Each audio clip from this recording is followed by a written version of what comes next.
فلولا كان من القرون ومن قبلكم أولو باقيات ينحون عن الفحشاء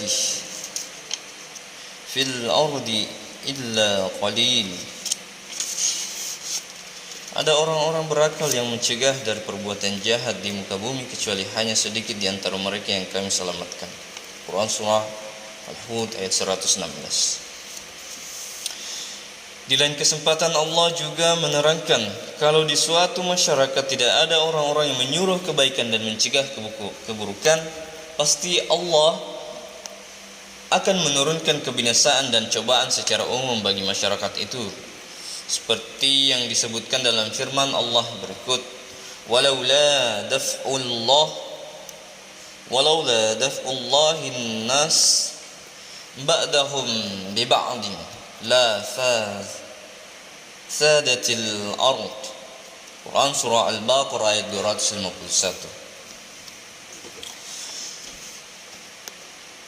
Sedang jamaah ba'dah subuh 13 Januari 2026 di hari Selasa ini, ketahuilah bahwa menyuruh kebaikan dan mencegah kemungkaran merupakan kewajiban bagi setiap muslim.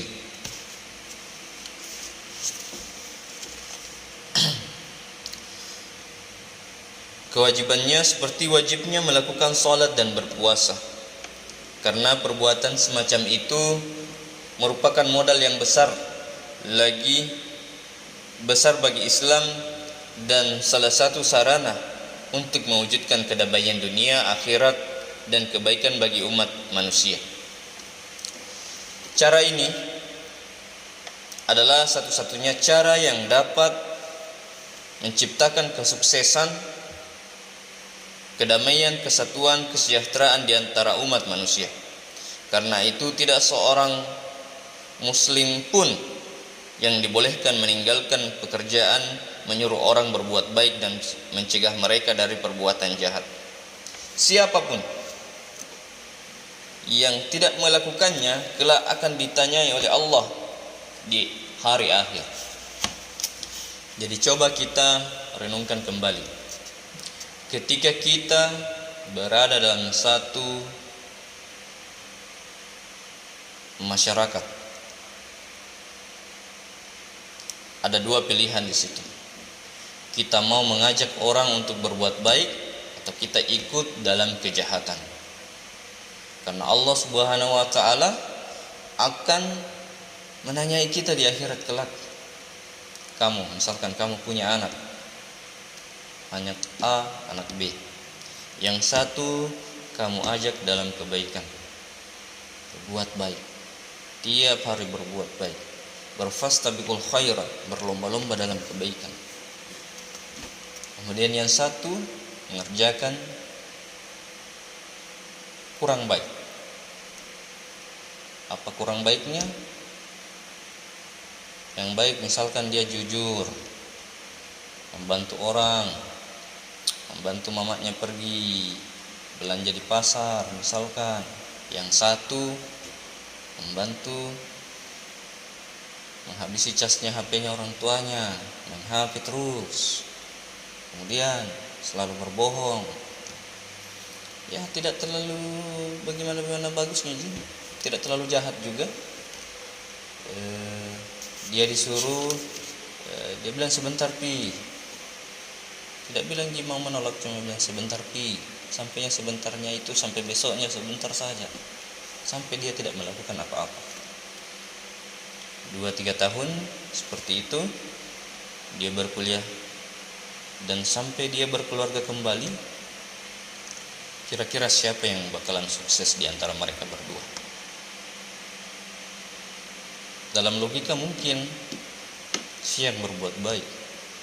Cuma karena Allah maunya si yang berbuat baik ini dapat cobaan, nanti manisnya di akhirat. Dia tidak bakalan sukses. Tiap hari berdoa tidak dapat ini, tidak sukses. Karena itu adalah sebuah cobaan untuknya. Ketika ia sabar, dia akan meraih istana megah di Jannatul Firdaus, atau beberapa pintu surga, 7 pintu surga disuruh pilih pintu mana yang mau masuki. Saking dia menderitanya dan saking ia tekun loyal kepada Allah Subhanahu wa taala, loyal kepada kedua orang tuanya, ridho. Dia mengusahakan Allah ridho kepadanya. Namun dia tidak sukses di dunia. Yang satu yang membangkang dan yang lain sebagainya. Namun dia sukses, punya aset ratusan triliun.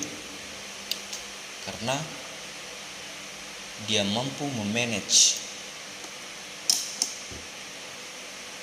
dari beberapa yang Allah telah curahkan nikmat kepadanya.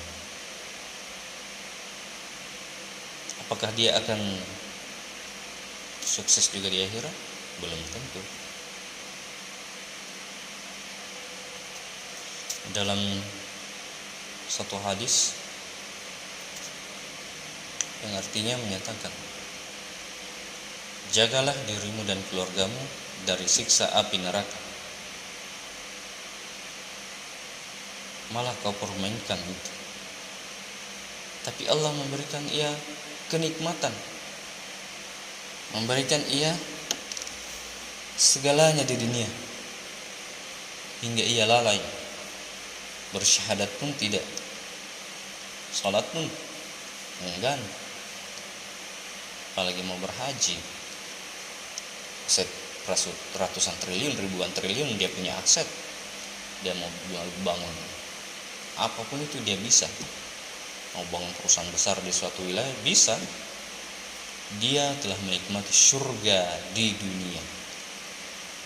Jangan sampai kita ada di situ dan akhirnya kita terlena, kita berada kepada neraka paling jahim di akhirat.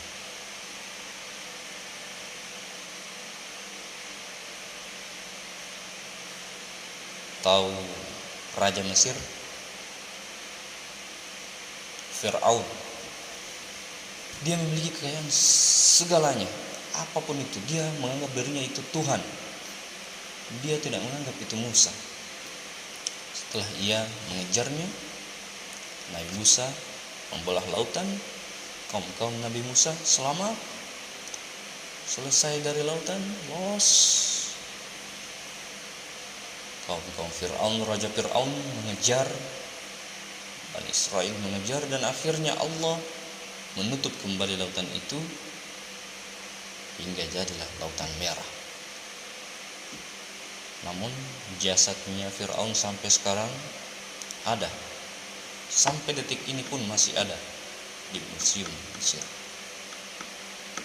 Jadi janganlah berbangga diri ketika kaya, dan jangan berkecil hati ketika miskin, karena insya Allah semuanya itu ada cobaannya masing-masing. Barakallahu li wa lakum fil Qur'anil azim, wa nafa'ni wa iyyakum bima fihi minal ayati wa dzikril hakim, wa taqabbalallahu minna wa minkum tilawatahu innahu huwal ghafurur rahim. Alhamdulillahirabbil alamin. Sudah tadi sedikit kultum ba'da subuh. Semoga kita semua diberikan lindungan dari Allah Subhanahu wa taala dari siksa api neraka. Kemudian Allahumma yassir wa la tu'assir. Semoga Allah mudahkan kita masuk ke dalam surganya dan jauhkan kita dari kesulitan apapun itu, sesulit apapun cobaan itu. Semoga kita semua bisa kembali ke kampung halaman kita, Surgatul Firdaus yang mengalir sungai salsabila di dalamnya. Assalamualaikum warahmatullahi wabarakatuh.